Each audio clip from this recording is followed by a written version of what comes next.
Adobe was founded in 1982. It's over 30 years old. And the mission of Adobe has been pretty much unchanged. It's really about helping people to create and consume engaging content. That hasn't changed a lot, but you don't really stick around in the technology field unless the company adapts to the times. So Adobe's gone through a few phases. We really were founded around desktop publishing. And so we had something called PostScript and allowed people to really bring that to the masses before there were customized systems that people would use to create and print out this content. And that kind of led us through the 80s and going public. And then the next phase of Adobe was really applications in the 90s. So you think about things like Photoshop, you think about Acrobat, you think about Illustrator. And a lot of these are really anticipating trends. So Photoshop was out there before people had digital cameras. Acrobat was out there before people were exchanging documents on the internet. And so some of that's kind of anticipating trends. But that phase of Adobe, it was still about creating things and then you printed it. And that was what you did. And the third phase was really around interactive content on the web. And so you think about things like Flash or Dreamweaver that allowed people to do that. And our current thrust is really two things. It's digital media and digital marketing. And that's what we've been focusing on the last few years. So that's been this constant reinvention at Adobe and thinking about how we need to change with the times and what our customers need. So thanks, Dan. You talk about Adobe's into Flash and some of these areas. The biggest PR story we remember is when Steve Jobs said, hey, we're not going to support Flash and iPhones, right? It's really sucking up battery. It's not the right software. And there's huge PR, negative PR around Adobe.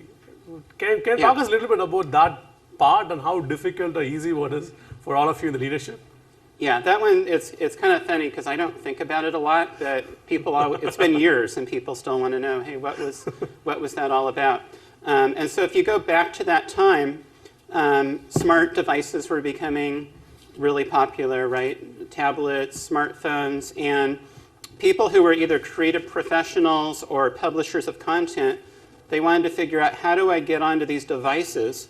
It was a very fragmented world, so a lot of different hardware, different operating systems, different browsers, and most people don't want to maintain 6 different code bases to get their content out there. And so, one solution for that was Flash. There was another one out there called HTML5, and we were also doing a lot of work on that. And at the end of the day, Apple made a decision that they didn't want to support Flash.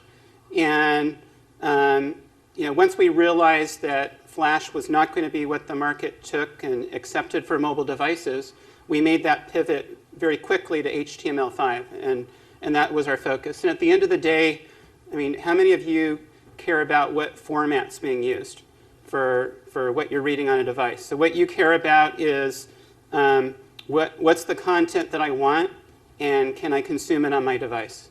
And so for us, it's important not, don't get religious about what format is it, but support what the market's going to want, and that's ultimately what we did. Okay, it was a good thing, what happened. Did it force any internal changes because of what happened in thinking about future, moving faster and so on?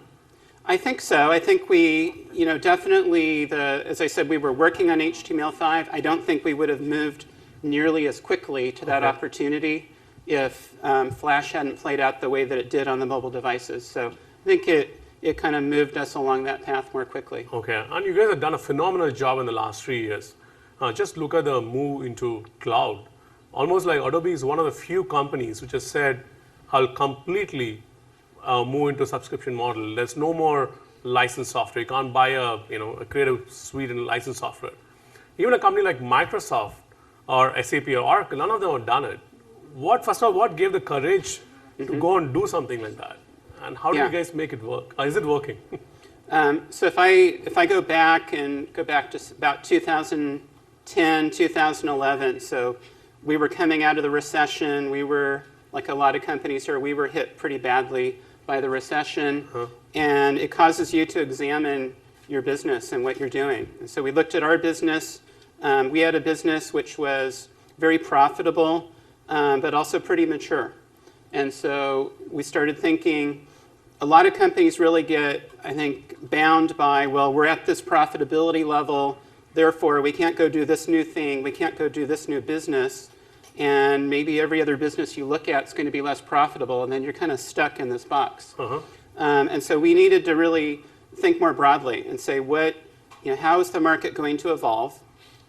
And we did a couple of things. So on the creative side, we had something called Creative Suite, and that includes essentially all the creative applications that creative professionals use. And we said, let's reinvent that creative workflow. And so it's cloud-based model, it's a subscription-based model. We can push out, we don't have to wait till the next product release in 18 months to push out that new innovation. If it's ready, we can push it out tomorrow. And so that was a big change for us. And then we also went into this new area called digital marketing. And people more and more advertising, marketing, it's online. And we're helping people to enable that. And so, I think your question, well, why did we go to it so quickly? Instead of doing it in a step-by-step manner, right? Other companies have not moved in it. You said it's going to impact stock price, your revenue, how you communicate. So there was a prime minister of England about 100 years ago, David Lloyd George, and he had a quote that I like, which is, you can't cross a chasm with 2 small steps. And so when it got to the point that we decided we're going to make this strategic move, and there's never a spreadsheet that tells you, yes, this is definitely going to be the right thing to do. But you get enough conviction, this is what we need to go do. And once we decided to do it, we didn't want to spend 10 years going through this transition. That would just be really painful. So we decided, we're going to do it. It's the right long-term move. We had to explain it to Wall Street because we were coming in with lower revenue than they were expecting, like $200 million less in revenue, significant. And we had to go out there and say, look, this is why we think it's a good thing for the company. Our business is actually accelerating with this. We can bring in more people into the franchise. And I honestly didn't know what would happen. Is our stock going to fall 20% tomorrow? And actually went up. And it's doubled in the last 15 months. So I think it's all about communicating the story and not being afraid. A lot of companies wouldn't make that move because they say, well, our stock's going to fall by half. We can't afford to do that. And I think it's really doing the right thing and then figuring out how to explain it. So that's one bet which seems to be working. The other bet you have taken is also very interesting, right? We get into online marketing cloud and data analytics around marketing and so on. Again, a space which is huge, also competition from Google, Oracle, and a number of other companies. First of all, what was the process, strategic process to choose that as the next bet area? And what kind of investments you had to do to get to where you are? Yeah, so for us, a lot of people were, the first step we took was acquiring a company called Omniture that did web analytics based in Utah. And a lot of people at the time were surprised, what are we doing here? And the way we thought about it, we have all these customers who've been buying our tools and they're creating all this great content. But that's not really the end. Why are they doing this? Well, if they're professionals, probably they want to make money.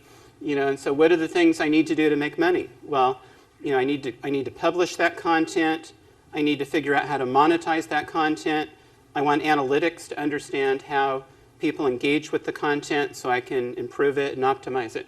And so we thought about that as really extending this workflow of all this content, whether it's advertising, whether it's videos, whatever you consume on the web, it's being created. And now how can we take that next step? And so we think about it as kind of the combination of the art and the science. The art, there's that creative spark, and how do I make that? But then it's actually very scientific now, the way people can measure what's going on the web and how do I figure out what content to serve up to this person.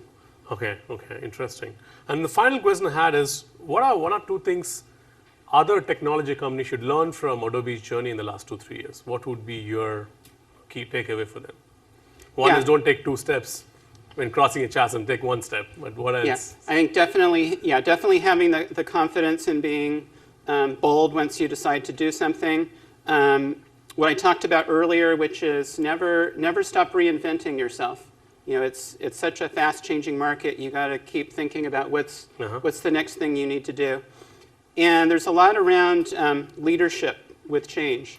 So when we were looking at changes, we had a lot of very heated discussions internally. People had a lot of different points of view. But ultimately, once we made the decision, people got behind it. And we had to lead the whole organization and the employees through that. So having the leaders who can make this kind of change. And it was big for us. We're going from a product standpoint, from desktop products to cloud. We're going from paying us $2,000 for a piece of software to $50 a month. We've got more of this ongoing relationship with the customer. So all these changes, it's massive for the organization. And having the right leadership who believes in it and can help everybody through it has been really important. Great. Thanks, Dan. Thanks for your time. Okay. It was great understanding Adobe's transformation story. Thank you. Thank you.